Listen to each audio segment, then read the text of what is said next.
Tarik geser. Siapa? Ini acara di bangku. Sudah banyak gelap ini.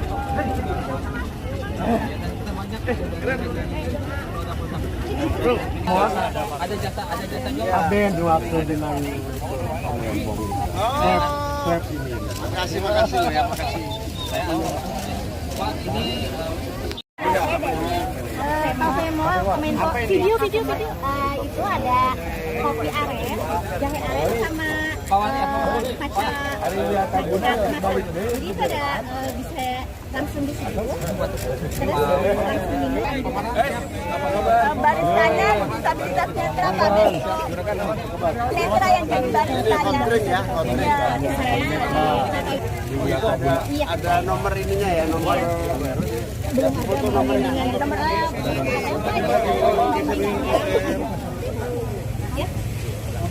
Ayo di tek. Ya ada. di mana produknya, di mana bikin anunya?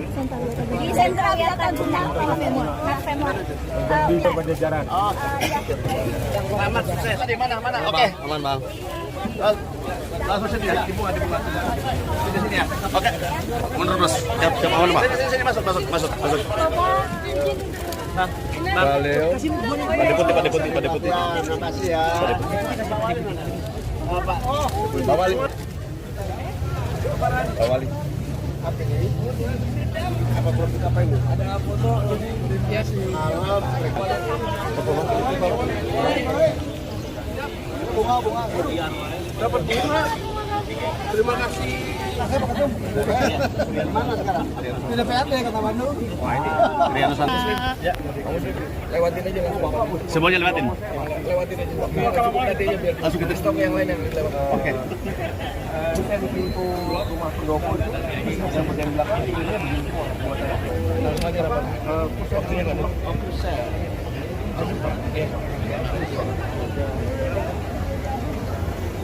Sudah usai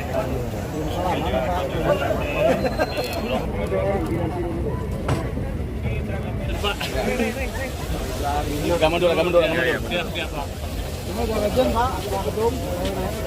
Oke ya. dari Jalan Braga PT, kami mengucapkan selamat siang kepada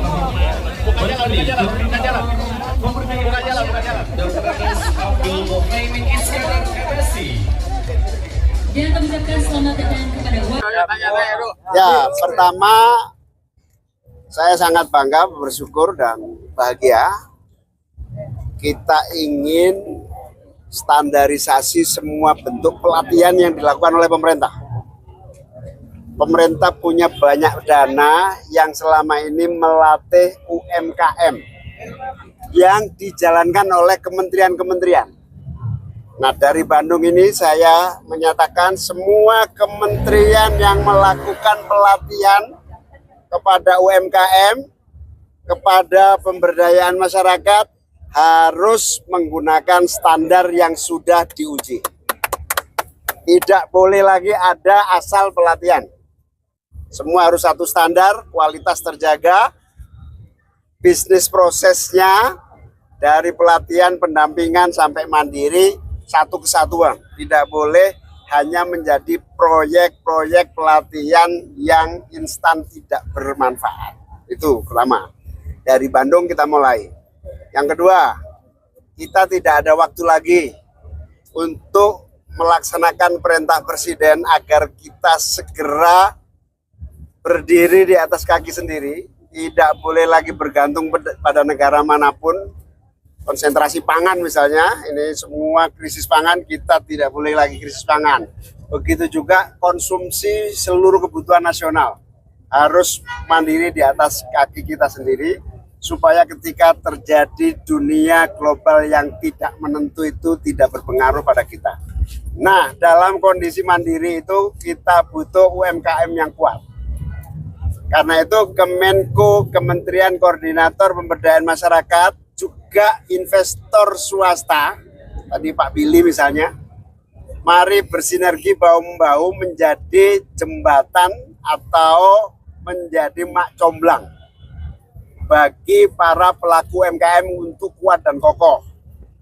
saya beserta kementerian-kementerian di bawah koordinasi saya, ada 6 kementerian dan juga semua kementerian sesuai dengan Inpres, kita ingin semuanya menjadi mak comblang yang lebih proaktif agar yang membutuhkan bantuan pelatihan, bantuan modal, sebetulnya semua uang yang diberikan tidak akan pernah hilang kalau UMKM ini terpilih dengan sangat selektif dan produktif. Nah, disitulah kita semua pemerintah siap menjadi mak comblang. Istilah gampangnya siap menjadi penghulu antara investor dengan UMKM. Karena itu UMKM harus produktif, tunjukkan produksimu berkualitas, tunjukkan produksimu memiliki visi yang menguntungkan investor. Itu yang penting. Nah, karena itu saya dan Kementerian PM serta kementerian di bawah kita siap menjadi mak comblang yang bagus. Nah, salah satu pentingnya lagi adalah pemerintah daerah. Pemerintah daerah kita ajak, ayo cepet-cepet untuk mandiri UMKM harus kita dorong cepat. Industri kreatif UMKM. Terima kasih Pak Wali Kota ini merespon dengan sangat baik. Wali Kota Bandung, Kota Madya Bandung siap menjadi hub karena punya semua infrastrukturnya. Bandung sebagai hub apa tadi? Kreatif hub yang sudah ada, tinggal kita kembangkan. Nah, yang ketiga saya berterima kasih kepada seluruh UMKM yang tetap bertahan di tengah kesulitan yang ada. Insya Allah kita tidak sia-sia kerja keras kita karena hari ini eranya kalian. Era startup sudah mulai redup, era UMKM yang real yang akan mencorong di hari-hari yang akan datang. Tetap semangat UMKM Indonesia. Tadi ada kata Pak Menteri, tadi ada beberapa pelatihan terus-menerus dan itu hanya melakukan pelatihan tapi tidak ada usahanya. Itu gimana nih, ada pembatasan? Itulah UMKM yang harus dikasih tahu bahwa ini era sektor yang betul-betul produktif konkret. Kalau Anda mau bertahan, bikin produksi yang dibutuhkan dan benar-benar memiliki produksi yang unggul. Kalau sekedar ikut pelatihan, nanti pada saatnya Anda kita coret. UMKM yang hanya ikut pelatihan-pelatihan saja tidak produksi akan kita coret dari proses pelatihan.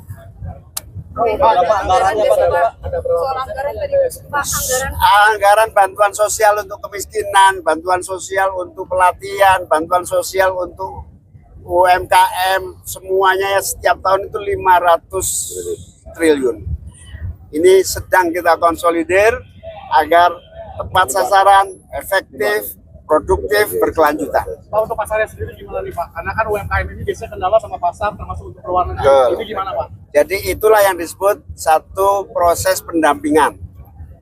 Pada semua kementerian akan kita konsolidir pendampingan juga oleh Pemda agar seluruh produknya siap berkompetisi. Pelatihan ini dikoneksikan dengan koperasi industri yang berapa? Pada akhirnya ketemu, tapi sampai hari ini masih belum. Pada akhirnya UMKM, koperasi, BUMDes semua bersinergi sekaligus berkompetisi. Gus, kalau soal data kemiskinan kan akan ada satu data begitu ya. Ini kan kalau konsepnya UMKM apakah akan menuju ke sana juga? Betul. Menteri UMKM terus menggodok penyatuan data real UMKM yang memang sangat besar jumlahnya, puluhan juta. Nah, ini harus terus diverifikasi, dicek, dan kemudian diberdayakan.